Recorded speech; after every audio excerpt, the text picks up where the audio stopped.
ahora que te dijo que estás en tu tiempo, me recordé de lo que me pasó una vez. Fíjense que estaba en una iglesia, había un congreso para jóvenes y había un invitado, no voy a decir su nombre porque algunos de ustedes lo conocen, pero es un músico muy famoso. Y había un panel de preguntas y respuestas, y yo estaba ahí sentado, y estaba él, y había otros dos invitados más. Entonces un joven levantó la mano y dijo: yo necesito un consejo, dijo, y le quiero preguntar al hermano tal, casi digo su nombre, le quiero preguntar a él, a este músico, que me dé un consejo porque yo quiero servir al Señor y quiero hacer algo en mi iglesia, pero no me dejan. Siempre me dicen que no es mi tiempo. No, dígame algo, por favor. Y entonces le pasamos el micrófono a él y él se queda así como, no sé qué decirle, ¿verdad? Pero ¿sabes qué? No te desanimes, le dijo, porque tal vez la gente te dice que no es tu tiempo, pero yo te digo hoy que es tu momento. Y cuando él dijo eso, varios sonrieron y empezaron a aplaudir. Entonces dijo así como, está buena, no es tu tiempo, pero es tu momento. Así que créelo, cree que es tu momento. Y todos estaban aplaudiendo. Y de repente me volteé a ver y me da el micrófono y me dice, hermano, ayúdame, sáqueme de esta, porque no sé qué más decir. Yo obviamente como un buen amigo le dije, pues no, ahora para qué te metiste ahí. Entonces cuando yo digo es tu tiempo, me acuerdo de él. Entonces no sé si este es su tiempo, pero es su momento también. Entonces, vamos a aprovechar los minutos. A ver, tengo unas preguntas por ahí, te envié un PowerPoint. ¿Tienes por ahí un PowerPoint que les puse unas preguntas para ver? No, ese no es. Dice que es y quién es, pero no es eso. No te preocupes. De hecho, ese documento está bueno. Lo escribió mi querido amigo Alan Perdomo, teólogo y pastor, para recordar esa autoridad de Jesús. Es por ahí otro que dice lealtad a la Biblia. Es que tengo unas preguntas que me gustaría hacerles para que arranquemos. Vamos a hablar de Biblia, vamos a hablar de la importancia de eso, pero me gustaría refrescar y ver cómo está nuestro conocimiento de información bíblica. Así que vamos a hacer un pequeño concurso. Y yo voy a lanzarles una pregunta y les voy a dar varias opciones. Y ustedes tienen que escoger la opción que creen que es la respuesta correcta. Y vamos a ver quién tiene la puntuación ideal. ¿Parece? Está muy sencillo. ¿Ya viene? ¿No viene? Sí viene. ¡Ay, qué bueno! Dale, lanza la primera pregunta. Vamos a ver cómo nos va. ¿Cuántos libros tiene la Biblia? Danos opciones, por favor. 76, 39, 27 o 66. La respuesta y la letra correcta es la letra D. Adelanta una y vamos a ver. Sí, muy bien, 66. ¿Ustedes cómo saben de la Biblia? Vamos con la siguiente, por favor. A ver, la siguiente pregunta. ¿Cuánto pesa la Biblia más grande del mundo? Ustedes conocen la Biblia, así que imagino que deben saber esa. ¿Cuántas libras conoce la Biblia? ¿Quién dice cuál es la respuesta correcta? ¿La D? ¿Seguros? ¿La B? ¿La C o no sé? ¿Cuál dijo? No sé. ¿C o no sé? Vamos a ver, la respuesta correcta es B, 1094 libras. Esa pesa la Biblia más grande del mundo. Ok, ¿quién lleva 2 puntos hasta ahora? Ninguno. ¿Usted lleva 2 puntos? Por ahí entre varios, sumando los de los demás llevan 2 puntos. Siguiente pregunta. ¿Cuándo se publicó la Biblia del oso? En mayo del 1564, en julio del 65, el 28 de septiembre del 69 o octubre. Eso está fácil, ¿verdad? Yo les traje muy fáciles. ¿Cuál es la respuesta correcta? D, B, C, todas las anteriores. Bueno, vamos a ver, la respuesta correcta es la letra C, el 28 de septiembre del 69. De hecho, se acaba de celebrar un aniversario particular de esa. Esa fue la primera Biblia publicada en español, impresa en nuestro idioma. ¿Quién lleva 3 puntos? Ninguno. Sigamos, pues tú llevas 3 puntos. Siguiente pregunta. ¿Cuántas letras tiene la Biblia? Muchas, es cierto. A ver quién empieza a contar por ahí. ¿Verdad? 773.746, 19, cuando den 29, la respuesta correcta es la C. Ok, veamos la respuesta correcta. La letra A. Todos digan A. Ajá, bueno, no le atinaron, ni modo, no se preocupen. Hay una pregunta más, creo. ¿Quién dijo es imposible gobernar bien al mundo sin Dios y sin la Biblia? ¿Washington, Bush, Jefferson o Lincoln? La respuesta correcta es la letra A. Vamos a ver. Letra A. Muy bien, excelente. A esa sí le atinaron, ¿verdad? Qué buena onda.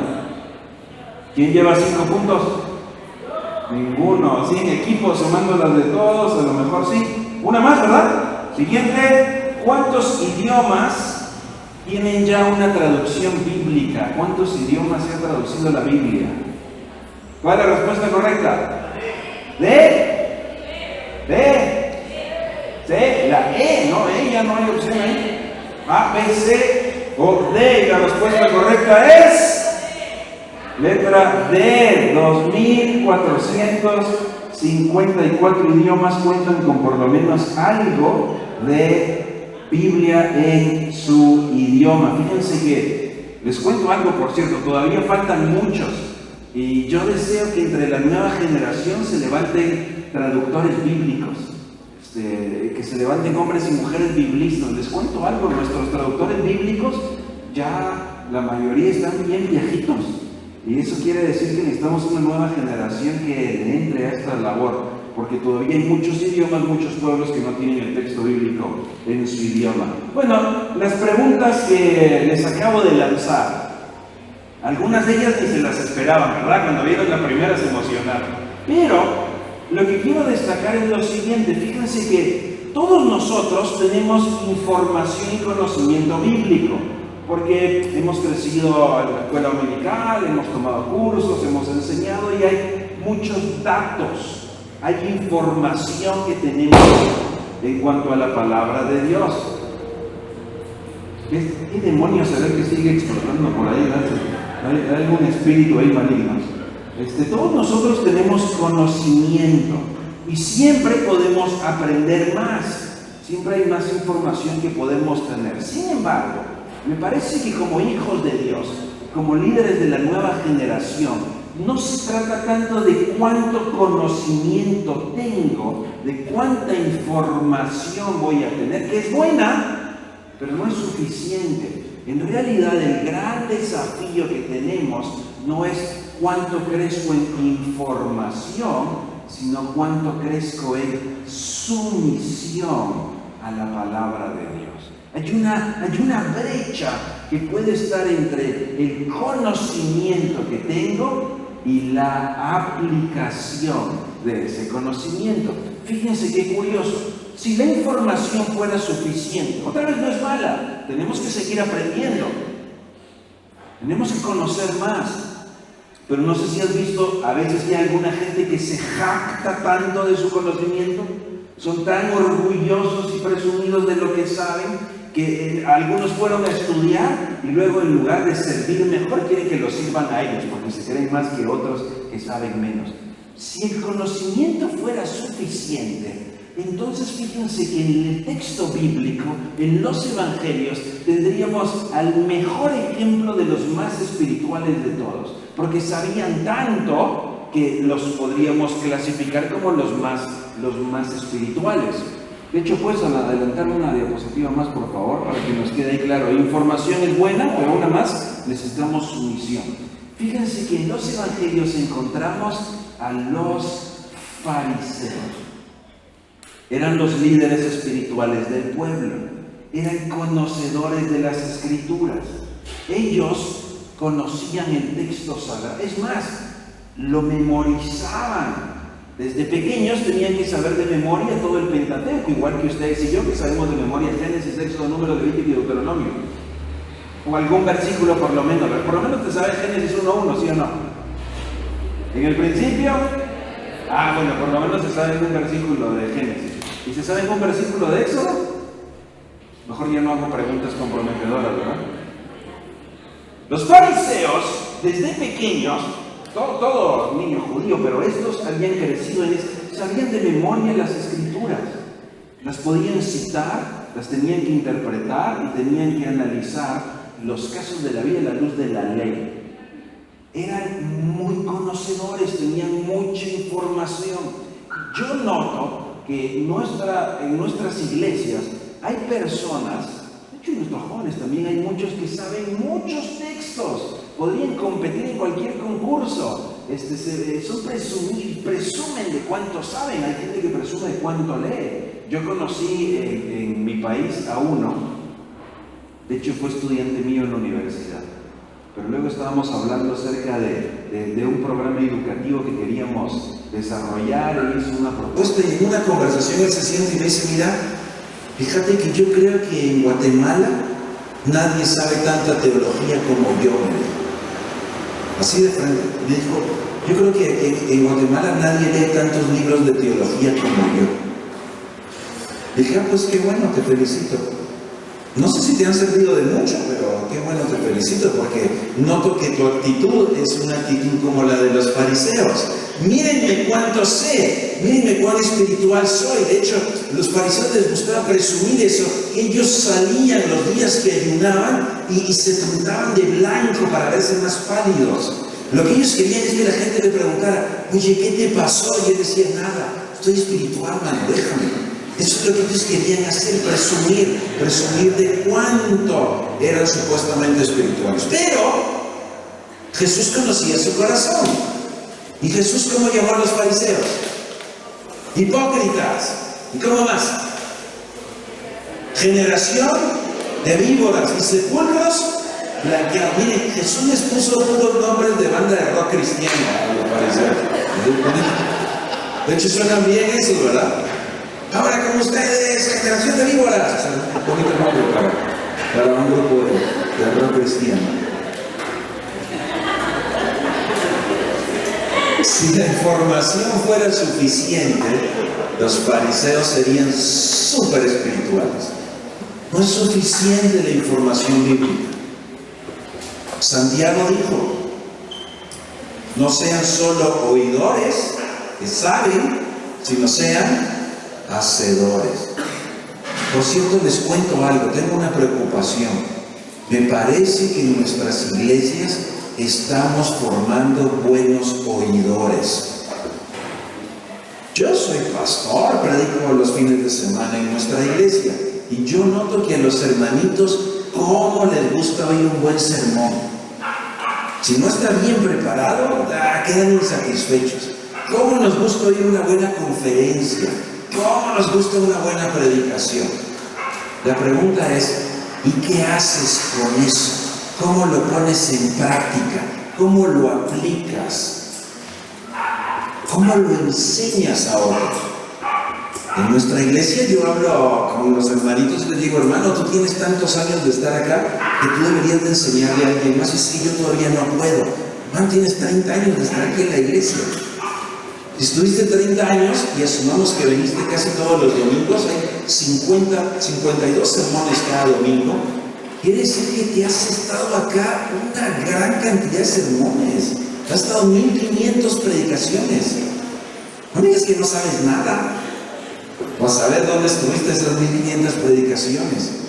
¿Cómo es posible que escuchas tanto, pero no lo puedes compartir, no lo puedes enseñar? Algo anda mal. Estamos formando gente que le gusta oír, cuando deberíamos formar gente que le gusta vivir. La aplicación es más importante. ¿Por qué menciono esto? Porque todos nosotros debemos ser estudiosos del texto, celosos de la doctrina bíblica, pero no es suficiente. Si tu doctrina no transforma tu vida, no transformó tu corazón, entonces de nada sirvió. Por mucho que la defienda, tu doctrina es sana y es correcta, y es el evangelio correcto. Cuando cambia tu ser, hay una regeneración, hay un nuevo nacimiento. Eso es lo que necesitamos. ¿Cómo vivo lo que estoy aprendiendo de la palabra de Dios? ¿Cómo lo estoy poniendo en práctica? Esa es la importancia. Cuando tu corazón está turbado, está preocupado, cuando adentro de tu ser hay confusión y hay oscuridad, es porque ha dejado de brillar la luz de la palabra de Dios. La palabra de Dios es lámpara que alumbra nuestro camino.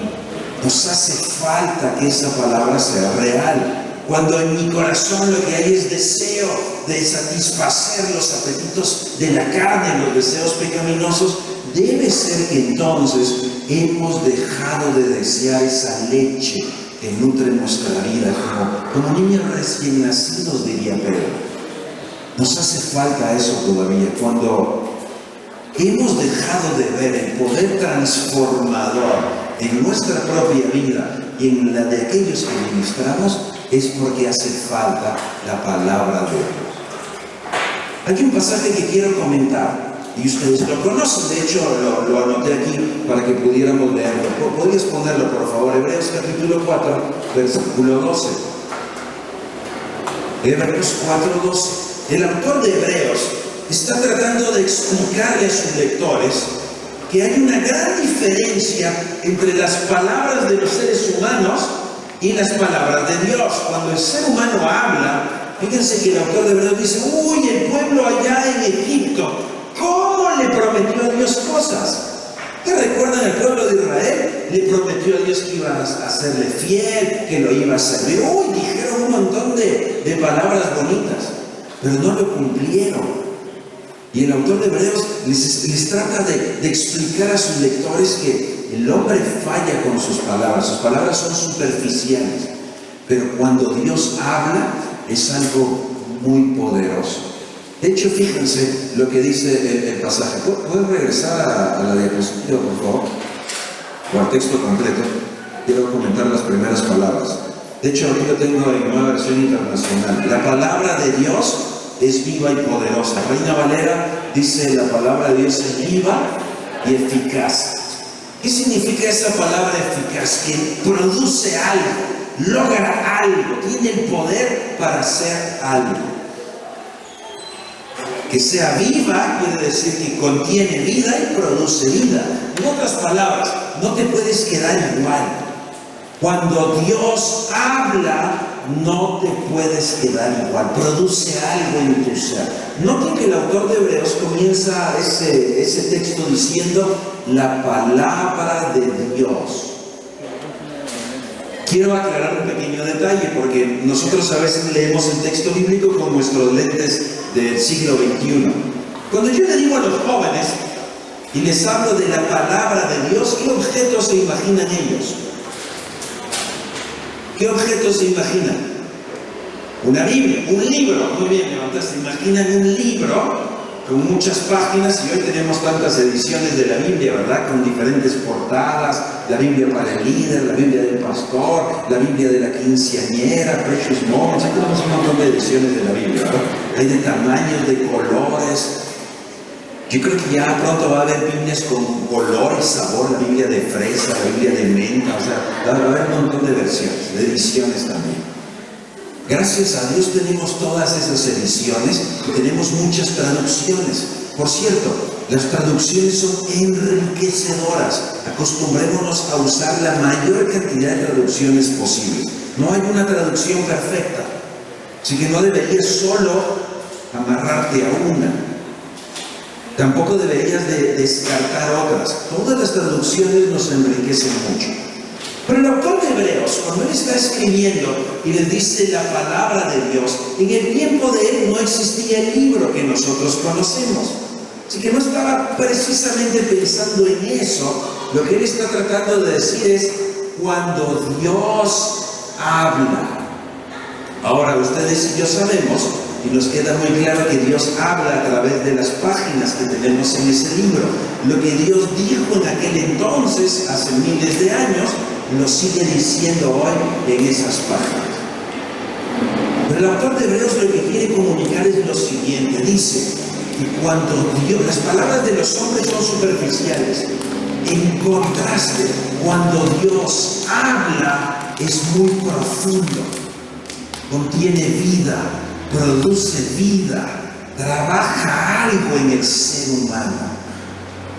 Eso quiere decir que es imposible escuchar la voz de Dios, darse igual. Cuando Dios habla, produce algo. Y el autor de Hebreos está tratando de pensar, ¿cómo les explico esto? ¿Qué ejemplo les pongo para que les quede claro? Y se le ocurre un ejemplo magnífico. Dice en el verso 12, el autor de Hebreos compara la voz de Dios, las palabras de Dios, la compara con ¿qué? Con una espada. ¿Qué clase de espada? Espada de dos filos o de doble filo. Pues yo sé que ustedes y yo no usamos mucho espadas, no es nuestra onda. A menos que estés en la onda Star Wars y uses láser, pero no estamos mucho en la onda de las espadas. El autor de Hebreos está tratando de poner una figura que todos pudieran comprender. Me parece a mí que si el autor de Hebreos escribiera hoy, probablemente usaría otro objeto para ilustrar lo que está tratando de decir. ¿Hay algún estudiante de medicina o graduado de medicina aquí entre nosotros? ¿Eres estudiante de medicina? Está bien, vas a saber lo que te voy a preguntar, porque tengo un dolorcito acá que no me siento. ¿Cómo se llama el objeto tan afilado que es tan peligroso que usa un cirujano? El bisturí. Si el autor de Hebreos escribiera hoy, creo que estaría pensando, ¿qué objeto les puedo contar que sea tan afilado que todos me van a entender? Usaría la figura del bisturí.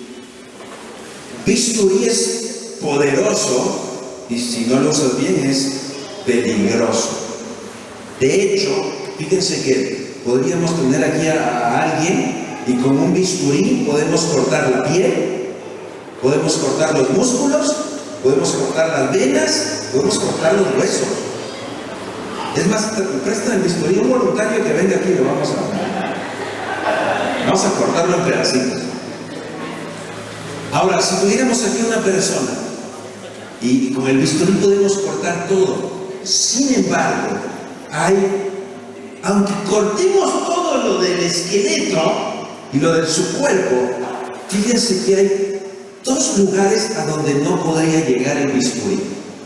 Por más que cortemos y busquemos, fíjense que el bisturí nunca podría llegar hasta donde están los pensamientos. Por más que corte, no los va a encontrar. Y el bisturí no podría llegar hasta las motivaciones del corazón. Por más que cortemos y descuarticemos, no llega hasta ahí. El autor de Hebreos dice algo. Dice que cuando Dios habla, corta más que el bisturí. ¿Se dieron cuenta que dice no es igual de cortante que una espada? Dice es más cortante. Y saben que muchos de nosotros hay pensamientos que no queremos que nadie sepa. Hay pensamientos que no queremos que nadie se entere. ¿Y saben qué hacemos? Ponemos barreras para defendernos. Hay cosas en el corazón que yo no quiero que nadie sepa, las quiero guardar en secreto y pongo barreras para que nadie se acerque ahí. La buena noticia es que aunque otra gente no llegue ahí, pero Dios sí puede llegar ahí. La buena noticia es que no hay nada que derrumba o estorbe el que Dios llegue a trabajar a tu mente y tu corazón. Porque cuando Él habla, es más cortante que el bisturí. ¿Dónde necesitan los cambios las nuevas generaciones hoy? Los adolescentes con los que trabajamos, los jóvenes, ¿dónde necesitan la transformación? El cambio más importante, ¿dónde debería estar? ¿En qué parte del ser? En la ropa que usan. Ahí es el cambio más importante. Que ya no usen esas cosas rotas, ¿verdad? Ese es el cambio más espiritual. Ya sé, en el peinado, que no usen peinados tan feos ni de colores, ¿verdad? Ahí es el cambio más importante. No, en la música que cargan en el celular, ese es el cambio más importante. Todos esos no son los cambios importantes. Y muchas veces los hemos juzgado por eso. No está allí. La transformación no está afuera. El cambio más importante es en la mente y el corazón. Mis queridos, es lo único que llega a la mente y al corazón. Lo único que llega ahí es la voz de Dios. Por eso cuando no hay transformación, Lo que nos hace falta no es más didáctica, más dinámicas, más multimedia. No nos hace falta eso. Mira, tú podrías preparar tus reuniones de jóvenes y ser el líder que lanza fuego, echa humo, lluvia, relámpagos y truenos, pero eso no cambia, no transforma a nadie. Y a veces le metemos tanto tiempo a eso, ¿verdad? Le ponemos mucho tiempo a esa parte estética de nuestras reuniones. No es malo, está bien, qué alegre, qué divertido. A mí me gusta cuando está toda esa parte muy bien preparada. Va a venir un adolescente dentro de 10 años a decirte, mira, quiero agradecerte por algo que tocó mi corazón. Entonces, ¿qué fue? Mira, el tipo de letra que tú usabas en las presentaciones, mira, eso cambió mi vida. Nadie va a decirte eso. Mira, es que el efecto que tenía ese video cuando empezó, mira, eso cambió mi ser. Nadie te va a decir eso. Pero ¿cómo le dedicamos tiempo a esas cosas? Lo que cambia la vida, lo que necesitamos, es asegurarnos que Dios habla hoy. Ahora, ¿cómo voy a lograr eso? ¿Necesitas ser un estudioso del texto bíblico? Esa es la primera característica. Tú tienes que estudiarlo, entenderlo, investigarlo. Tienes que ser un estudioso para poder ser un buen enseñoso. Déjenme inventar otra palabra. ¿Okay? Si quiero que ellos entiendan, pues primero yo tengo que estudiar. Si quiero que ellos practiquen, primero yo tengo que modelar. Si quiero enseñarles bien, tengo que estudiar bien la palabra de Dios. Nos hace falta a nosotros indagar más y profundizar en el texto para poder enseñarles mejor el texto. Lo que nos va a cambiar no es tu manera de dar una conferencia, una plática. No son tus palabras las que penetran. Mis palabras no llegan a conocer lo que estás pensando. Mis palabras no llegan a conocer lo que mueve tu corazón. Yo no puedo conocer eso. Mis palabras solo logran dos cosas. O te motivan o te duermen. Eso es lo que logran mis palabras. Pero cuando Dios habla, dice el autor de Hebreos, es más cortante. Penetra y examina la mente y el corazón. Así que fíjense que necesitamos ser, primero nosotros, y llevar a la nueva generación a que pueda escuchar esa voz de Dios. No es solo información, lo que necesitamos es que haya sumisión. Por eso, conforme voy conociendo el texto bíblico, conforme voy indagando y profundizando y siendo estudioso de la palabra de Dios, entonces es el texto el que empieza a moldear mi forma de entender, mi forma de pensar. De hecho, el texto empieza a colocarme los lentes de Dios para ver las cosas como Dios la ve. De hecho, ahí les puse una imagen muy bonita de unos lentes para que no se les olvide. Avanza una ahí, por favor. Miren, eso es lo que va pasando. Conforme voy conociendo el texto bíblico, voy viendo la vida como Dios la ve.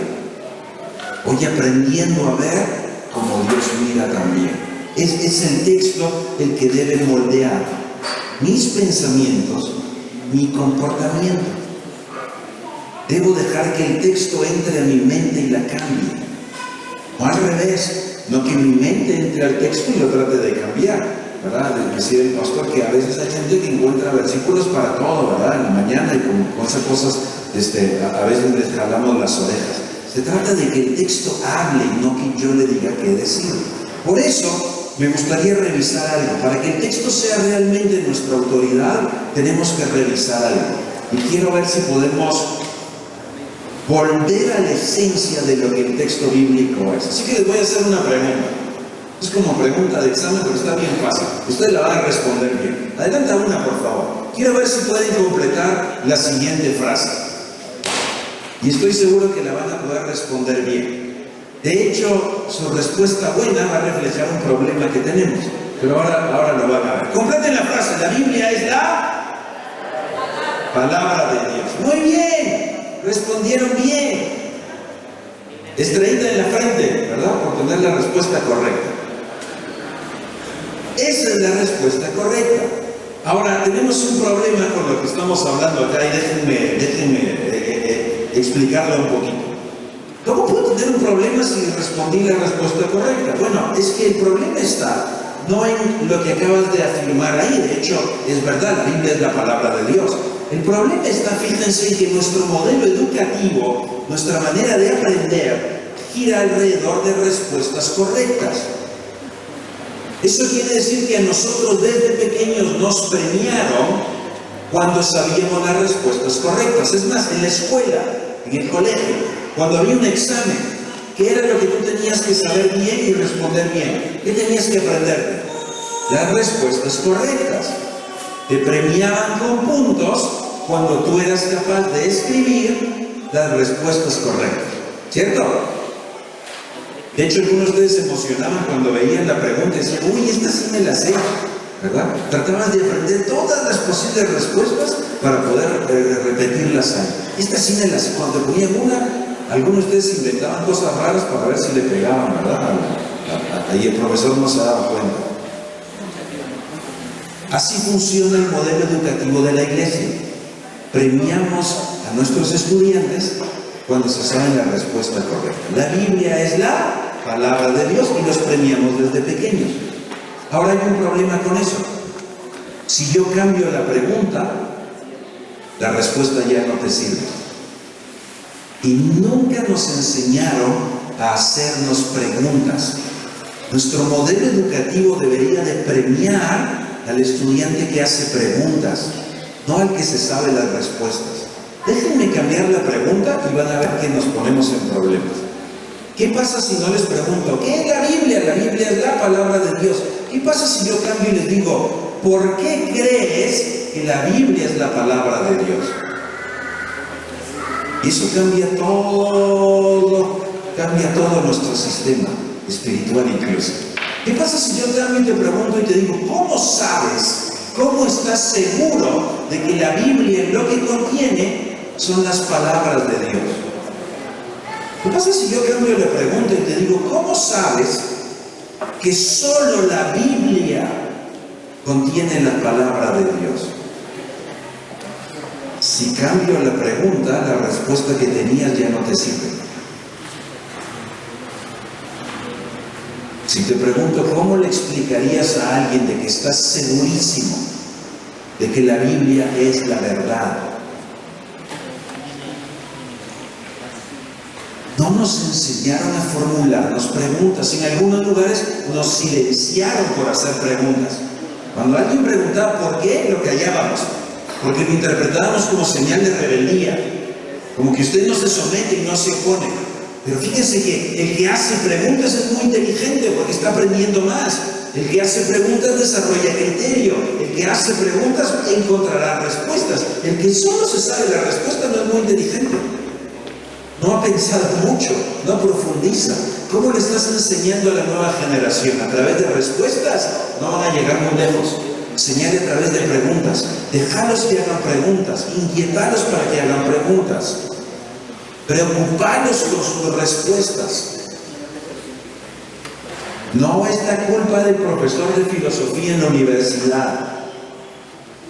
Ay, es que cuando llegan ahí les cambian toda la fe. No es culpa del profesor de filosofía, por muy ateo que sea.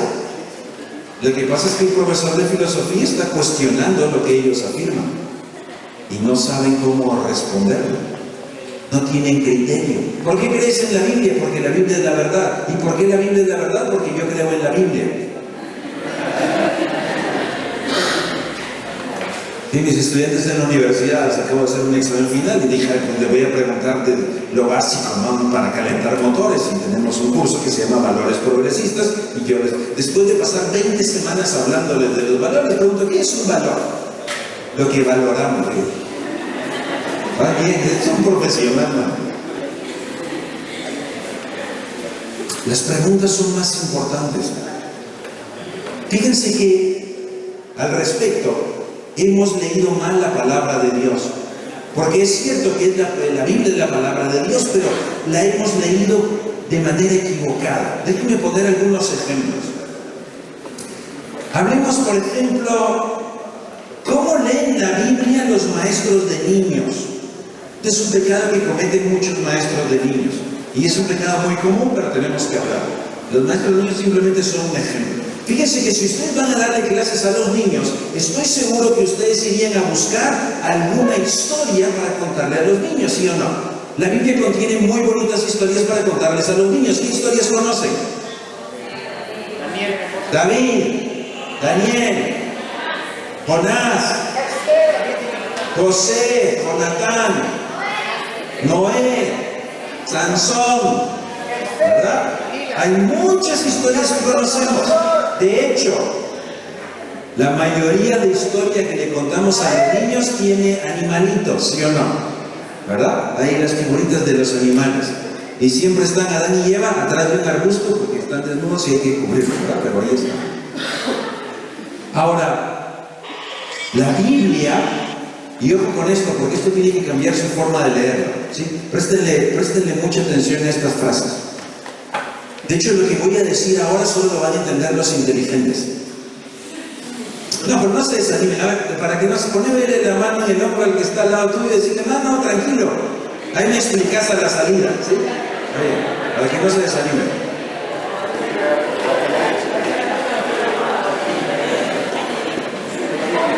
Sí vamos a entenderlo, no se preocupen. Ojo con esta parte. La Biblia es un libro que contiene historias bonitas, pero hay otros libros que también tienen historias bonitas. Por ejemplo, allá el libro de la Caperucita Roja, ¿verdad? Tiene historia muy bonita. El libro de los Tres Mosqueteros tiene historias bonitas. Hay otros libros que también tienen historias bonitas. ¿Cuál es la diferencia? ¿Y qué hago con las historias no bonitas de la Biblia? Hay historias que no son muy bonitas. Por ejemplo, allá Josué tuvo que sacar del campamento a uno con toda su familia y lo tuvieron que apedrear. Esa no es una historia bonita. Hay una muchacha en el Antiguo Testamento que ahí con el bisturí la descuartizaron en 12 pedazos y enviaron un pedazo de su cuerpo a cada tribu. Esa no es una historia bonita. De hecho, la historia de Jonás, no sé si realmente han logrado imaginar alguna vez el vómito del gran pez y a Jonás vomitado.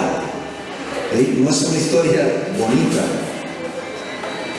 ¿Qué hacemos con ese celular que está sonando ahora ahí? Alguien dejó ahí su teléfono y me están llamando. Es la voz de Dios que te llama. Corre.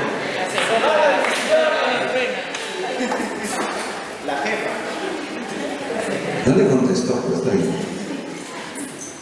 ¿Qué hacemos con todas las partes de la Biblia que no son historias? ¿Saben qué hacemos? No la contamos. Las ignoramos.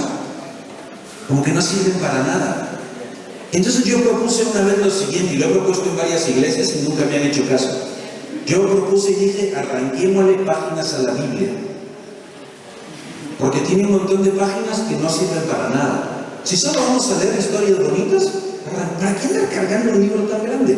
Hay gente que lee la Biblia solo buscando promesas. ¿La Biblia tiene promesas, sí o no? ¿Qué promesas conocen? No les entendí mucho. A ver, por allá hay una promesa para los hijos, ¿verdad? Si los hijos son obedientes, ¿qué les promete Dios? Larga vida, ¿verdad? Muy bien, por ejemplo, ¿ustedes conocen Jeremías 33:3? ¿Verdad? Hay el libro de promesas. Pero fíjense que solo leemos las promesas que nos gustan. No las leemos todas. Es más, busquen Santiago 3:1. Hay una promesita de Dios ahí para ustedes. No se las traje impresa, ¿verdad? Porque normalmente nos regalan una tarjetita con un dibujito, pero en Santiago 3:1 hay una promesa de Dios para ustedes. Solo que esa no la habían leído y no les gusta, ¿verdad? Hermanos, no se hagan maestros, porque recibiréis mayor ¿qué? Condenación. Pues una promesa también. Pero que eso no les gusta, ¿verdad? Eso no aparece en las tarjetitas. Entonces, ¿qué pasa con todas las partes de la Biblia que no son promesas? Los cristianos no las leen. Porque piensan que la Biblia es un libro de promesas. La Biblia no es un libro de promesas, contiene promesas, pero no es un libro de promesas. Hay gente que lee la Biblia para encontrar mandamientos, o reglas, o normas que cumplir, y cómo regañar a los que no las cumplen. Hay muchos mandamientos en la Biblia, pero hay otros libros que también tienen mandamientos. Hay gente que busca buenos consejos. Hay otros libros que también tienen buenos consejos. ¿Cuál es la diferencia? ¿Cómo tengo que leer la Biblia? No como libro de historias, ni de consejos, ni de profecías, ni de parábolas, ni de mandamientos, ni de promesas. Los contiene. Pero la gran diferencia es que la Biblia es la revelación de Dios. Esa es la gran diferencia. Eso es lo que hace único al texto. ¿Qué quiere decir eso? 3 cosas. De hecho, ¿puedes adelantar una, por favor? Si la Biblia es la revelación de Dios, quiere decir que cuando leo el texto bíblico, debo conocer mejor el carácter de Dios. ¿Cómo es Dios? Porque la Biblia, esa biblioteca de 66 tomos, Dios trabajó en ella para que a través de esa historia conocieras quién es Él. A través de los mandamientos, a través de las parábolas, a través de las profecías, lo que tienes que conocer es a una persona.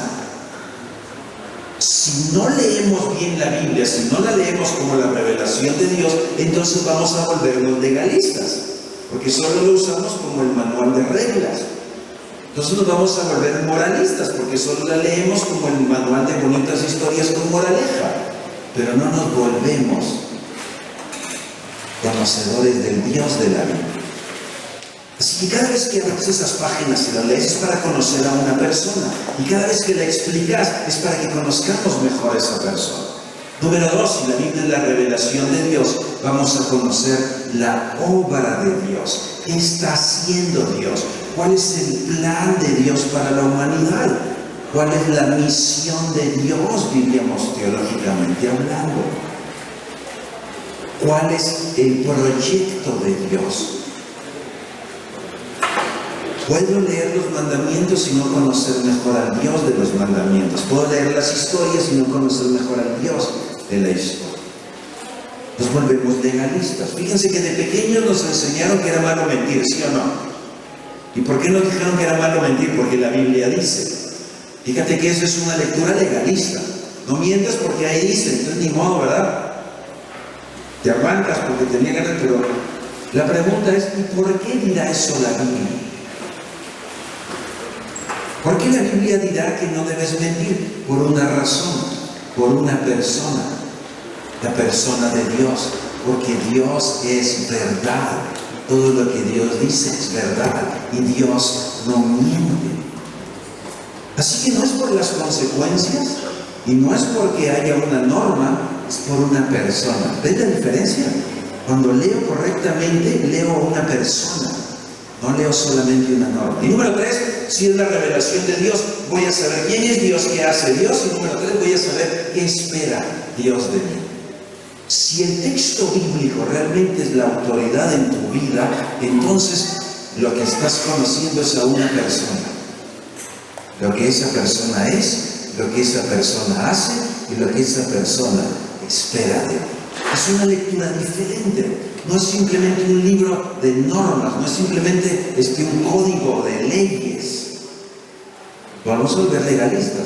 No es simplemente un código de consejos, nos volveríamos meramente moralistas. Tenemos una relación con Dios, conocemos a Dios. Un teólogo decía recientemente en una conferencia, lo escuchaba y decía, en realidad no deberíamos ser solo el pueblo del libro, deberíamos ser el pueblo del Dios del libro. Hay una gran diferencia. No te quedes solo en el libro, quédate con la persona. Por eso vas al libro. Por eso el libro es la autoridad, porque esa persona de Dios es tu autoridad. Es una lectura diferente. Y eso tiene algunas implicaciones. Voy a cerrar ahí con las implicaciones. Por lo menos 5. Número 1. Adelantamos, por favor. ¿Qué implicaciones tiene leer el texto como la revelación de Dios? Número 1. Una más. Tiene implicaciones sobre el liderazgo. Hablábamos esta tarde que el liderazgo es relación, no es posición, pero cuando vas a las páginas bíblicas es muy obvio, es muy claro. El mandamiento del ministerio hacia el liderazgo en general no es simplemente de posición, es de una relación. ¿Quién es nuestro modelo? Jesús mismo. El mismo Dios se hizo hombre y anduvo entre nosotros. Juan capítulo 1, verso 14. El mismo Dios, el mismo buen pastor Jesús da su vida por sus ovejas, y el mismo buen pastor nos manda que nosotros cuidemos a las ovejas. Así que cuando leo a la persona de Dios, veo que mi liderazgo no tiene que ser por un puesto de superioridad, tiene que ser por un servicio de relación. Número 2, segunda implicación que hay. Creo que hay una implicación, cuando leo bien el texto y el texto forma mis lentes, creo que hay una implicación en la eclesiología. ¿Qué es la iglesia y para qué sirve? La iglesia no es solamente una organización donde tenemos eventos. La iglesia es un organismo vivo, es el cuerpo de Cristo. La iglesia es algo colectivo, es el rebaño de las ovejas. La iglesia es algo relacional, afectivo, es la familia de los hijos de Dios. Así que fíjense que mi trabajo de liderazgo no es solo construir una organización, es desarrollar una comunidad donde hay comunión. Si no supieras nada de la iglesia y solamente leyeras las páginas del Nuevo Testamento, llegarías a algo muy diferente de lo que vivimos hoy como iglesia. Hoy vivimos más una iglesia que es más una estructura, una iglesia que es más un evento, actividades, programas, una iglesia que es muy impersonal.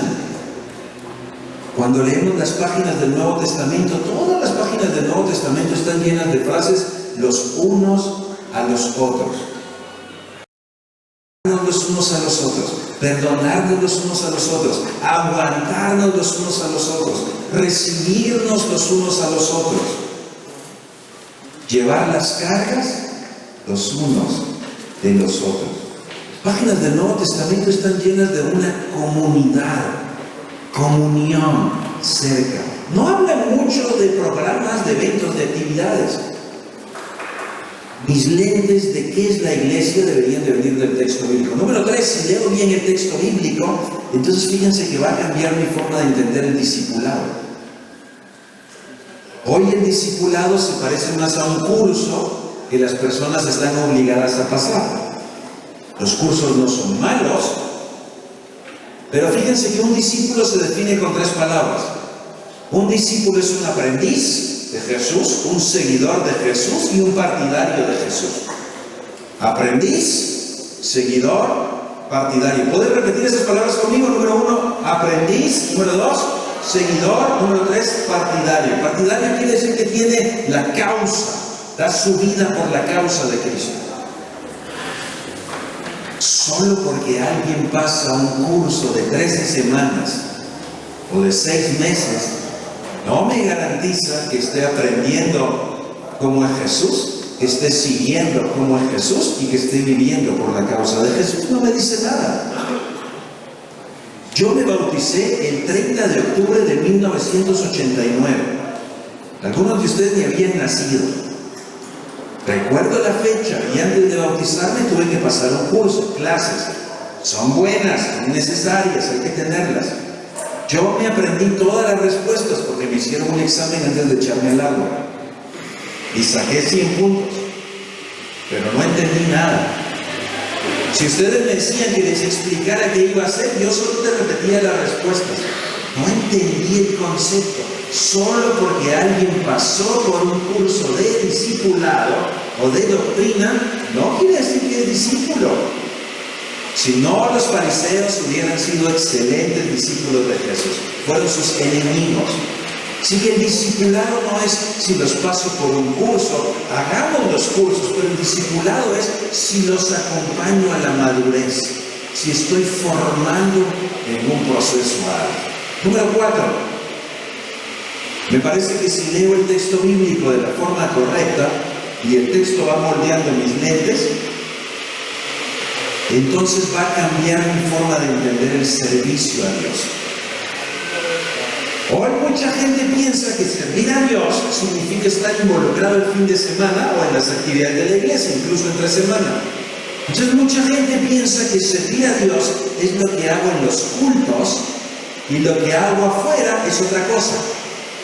Pues afuera soy estudiante, afuera soy empresario, afuera soy profesional, lo que sea, soy madre de familia, soy ama de casa, soy papá, es otra cosa. Servir a Dios es lo que hago en el culto.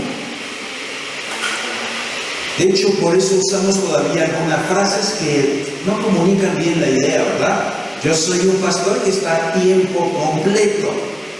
¿Y eso qué significa? Pues que no hago otra cosa, sino que me dedico al trabajo y a la labor de la iglesia. Hay gente que está medio tiempo. Hay gente que está un cuarto de tiempo, 7/9 de tiempo, no sé, cualquier fracción de tiempo. Pero fíjense que servir a Dios es tiempo completo para todos. Todo el tiempo soy un siervo de Dios. Todo el tiempo donde estoy, soy un servidor de Dios. No solo en el culto. Servir a Dios es vivir en la misión de Dios. Es vivir haciendo la obra de Dios, y eso no es en el culto. Gracias a Dios por los que en el culto nos ayudan con el sonido, con la música, con la predicación, con la puerta, con los alimentos, con las clases. Gracias a Dios por eso. Sigamos haciéndolo. Pero eso no es una vida de servicio a Dios. Es insuficiente, se queda muy limitado, muy poco alcance. Servir a Dios es que vivo en misión y estoy haciendo la misión como embajador de Cristo en todos los lugares donde voy. Un amigo lo dijo así, me dijo: yo no salgo a evangelizar, yo evangelizo cuando salgo. Lo que él está tratando de decir es que en todas partes estoy cumpliendo la misión de la evangelización, no solo cuando hay actividad en el templo. Es un cambio de paradigma muy drástico, pero hemos leído la Biblia así. Y número 5, el último, con ese cerramos. ¿Cuántos tienen hambre ya? No, pero espiritual digo yo, ¿verdad? O sea, el espíritu. Ya vamos a cenar, creo yo. Al menos hay esperanza, ¿sí? Porque ahí se oye movimiento. Es para que tengan fe. Número 5. Si leo el texto bíblico y es mi autoridad, cambian mis lentes de la espiritualidad. Fíjense que la vida espiritual ya no es solamente lo que hago y cómo me comporto, sino lo que pasa adentro, lo que está en el corazón. Por fuera soy como los fariseos. Puedo volverme legalista nada más. Pero el Señor examina el corazón. La vida espiritual brota desde adentro, desde lo más profundo del ser, desde las motivaciones del corazón. No juzguemos la espiritualidad de los jóvenes solo por cómo se ven afuera. Enseñémosles que lo importante es lo que brota desde adentro. Los fariseos se enojaron porque los discípulos fueron a comer y no se lavaron las manos. Dijeron: están contaminados. Jesús dijo: lo que contamina al hombre no es lo que se come. Dijo: eso se va para el baño. Lo que contamina al hombre es lo que sale del corazón. Y de ahí sale un montón de porquerías cuando nuestro corazón no está alineado con el Señor. La vida espiritual no es lo que pasa afuera, es lo que pasa adentro. ¿Por qué les menciono estas 5 áreas?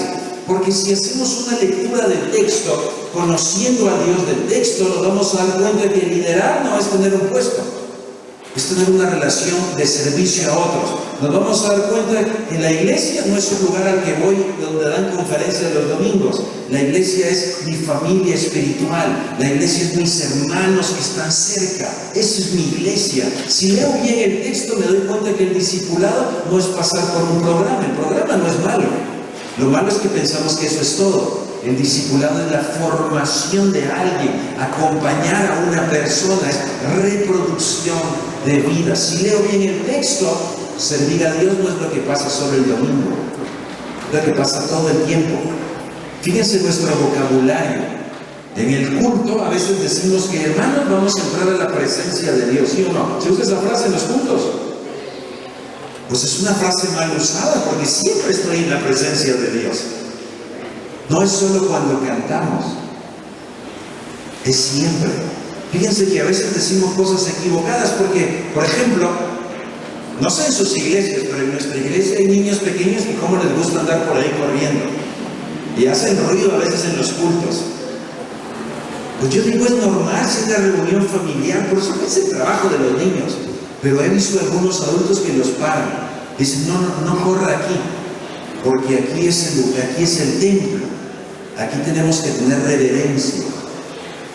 Entonces que corran afuera. Afuera no tienes que tener reverencia a Dios. ¿Y qué es reverencia? Estar en silencio. Pero siempre estás en la presencia de Dios. Y Dios está aquí adentro y está allá afuera. Y Dios está cuando corres y hace ruido y cuando no corres y no hace ruido. ¿Cuál es la diferencia? En realidad Dios no se enoja porque los niños corran y hagan ruido. Así los creó Él. Los que se enojan somos nosotros porque no nos dejan escuchar. Entonces yo prefiero que le diga a un niño, niña, no corras porque no me dejas escuchar. Puedes botar a alguien. Pero no es porque aquí está la presencia de Dios, que allá afuera no. Hemos separado eso. Sí, que el servicio a Dios está aquí adentro y afuera no es cierto. Más, sirves más a Dios con lo que haces afuera. O dejas de servirlo con lo que haces afuera. Y por último, si leo bien el texto, me doy cuenta que la espiritualidad no son mis acciones externas, lo que pasa desde el corazón de Adán. ¿Cuán importante es para ti el estudio del texto bíblico? ¿Cuán importante para ti es conocer al Dios del texto bíblico? ¿Cuánto estás invirtiendo en lograr que la nueva generación se emocione y su corazón arda cuando estudian el texto bíblico? Todavía hoy para la mayoría de jóvenes estudiar la Biblia es aburrido. Los juegos son divertidos y emocionantes. La Biblia es aburrida. ¿Les cambia más a algunos el resultado de un partido? Su vida es otra que el resultado de leer un versículo. Tenemos un trabajo muy importante que hacer para que el texto les pueda enseñar a ellos al Dios verdadero. Y eso va a hacer que su corazón arda también. ¿Por qué no cerramos con un pasaje? No lo vamos a leer todo, pero leamos unos versos. Vamos al Salmo 119 y cerremos ahí. Sintieron alivio cuando dije que no lo íbamos a leer todo, ¿verdad? ¿Alguna vez han leído todo el Salmo 119? ¿Cuántos versículos tiene? ¿Cuántos? 100 ya. Tiene 176 versículos. ¿Y sabes cuántos versículos conocemos? 2. Lámpara, ¿con qué? Son los únicos 2 versículos que conocemos del Salmo 119. Todo el Salmo 119 habla acerca de la grandeza de las palabras de Dios. Así que cerremos con un pasaje de ese Salmo y así que quede en nuestra mente las palabras de Dios. ¿Querés ponerte de pie un ratito? La razón por la que nos ponemos de pie es porque estuvimos sentados un buen rato. Podemos leer la Biblia sentados, parados, hincados, acostados. Lo que importa es tu actitud, ¿verdad? Salmo 119. Bienaventurados los perfectos de camino, los que andan en la ley de Jehová. Bienaventurados los que guardan sus testimonios y con todo el corazón le buscan, pues no hacen iniquidad los que andan en sus caminos. Tú encargaste que sean muy guardados tus mandamientos. Ojalá fuesen ordenados mis caminos para guardar tus estatutos. Entonces no sería yo avergonzado cuando atendiese a todos tus mandamientos.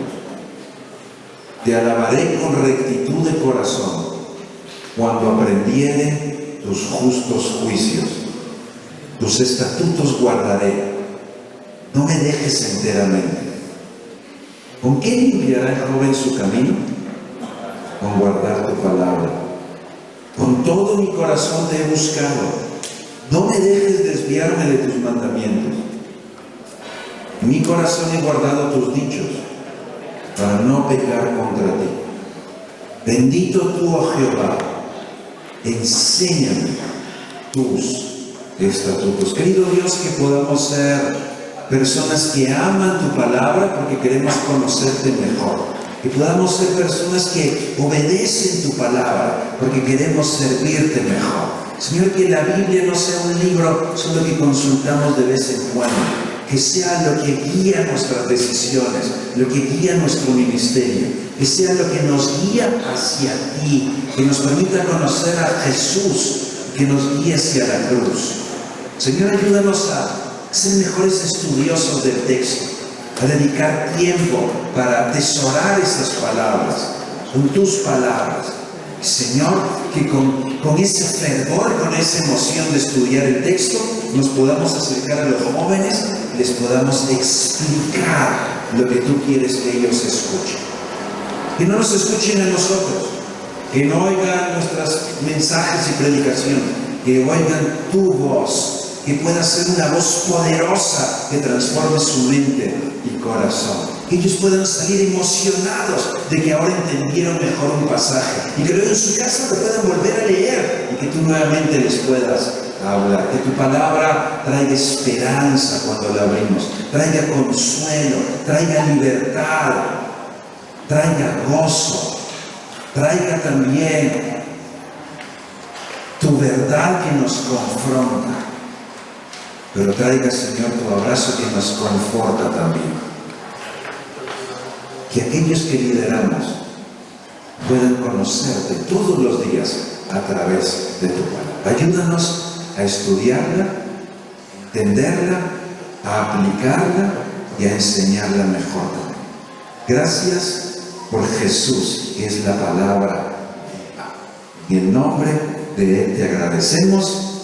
Amén y amén. Para que se anime el que está al lado tuyo, contale tu versículo favorito, mencionale tu versículo favorito a la persona que tienes al lado, para que se pueda animar y para que se lo pueda alentar. Decide cuál es tu texto favorito, pues no a la cita, ¿verdad? Sino decíselo de memoria. Gracias, Howard. Todavía me siento, chicos, un momentito. Queríamos, hay algo que nos puede ayudar bastante. Howard, en este momento queremos presentarle a un aliado, ¿verdad? Para la ayuda del Ministerio de Jóvenes. Y Howard está dando cuán importante es el texto, ¿verdad? Entonces, pero también queremos que nos presente Howard, que tenemos para este apoyo, el soporte de un aliado para el Ministerio de Jóvenes. Gracias. Quiero contarles un poquito, muy rápido, algunos recursos que están para servirte en el ministerio que estás haciendo. Creo que la mayoría de ustedes saben, trabajo en una organización que se llama Especialidades 6.